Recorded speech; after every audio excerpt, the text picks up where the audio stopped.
என் நெஞ்சில் குடியிருக்கும் திருச்சி பகுதி மக்கள் உங்கள் அனைவருக்கும் என்னுடைய வணக்கம்.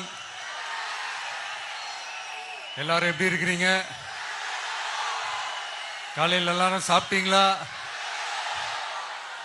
ரொம்ப நேரமா வெயிட் பண்றீங்க போல. இந்த சீக்கிரம் முடிச்சிடுறேன். கேஸ் பிரச்சனையெல்லாம் எப்படி இருக்கு? சரியாயிடுச்சா? சால்வ் ஆயிடுச்சா? கேஸ்லாம் புக் பண்ணீங்கன்னா புக் ஆகுதா? இந்த கேஸ் பிரச்சனையினால எவ்வளவு பிரச்சனைகள், எவ்வளவு டீ கடைகள் மூடிட்டாங்க, எவ்வளவு ஹோட்டல்ஸ் மூடிட்டாங்க, இதனால எவ்வளவு கஷ்டங்கள், எவ்வளவு நஷ்டங்கள்.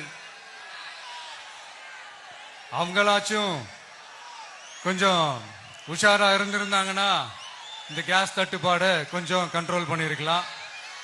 இவங்களாச்சும் கொஞ்சம் முன்னெச்சரிக்கையா இருந்திருந்தா அட்லீஸ்ட் நம்ம ஊர்லயாச்சும் இந்த கேஸ் தட்டுப்பாடை கொஞ்சம் கண்ட்ரோல் பண்ணிருக்கலாம்.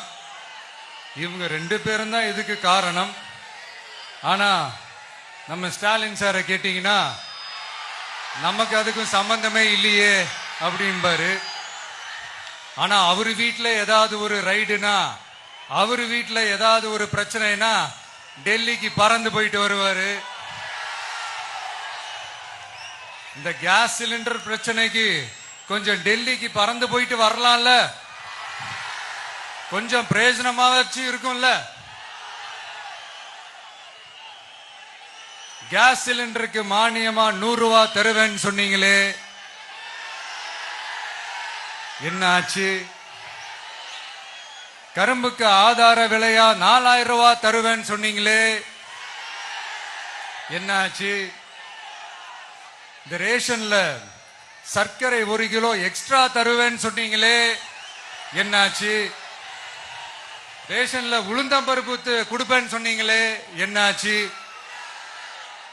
நானும் இது எத்தனை வாட்டி ரிப்பீட் பண்றதுன்னு எனக்கு தெரியல. நீட்டை ரத்து செய்வோம்னு சொன்னீங்களே, என்னாச்சு?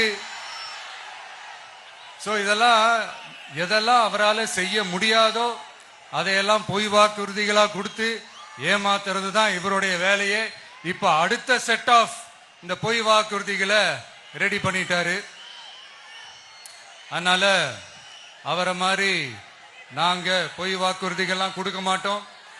மக்களுடைய தேவைகள் என்னன்னு சரியா புரிஞ்சுக்கிட்டு அதுக்கு ஏத்த மாதிரி தான் நாம செயல்படுவோம்.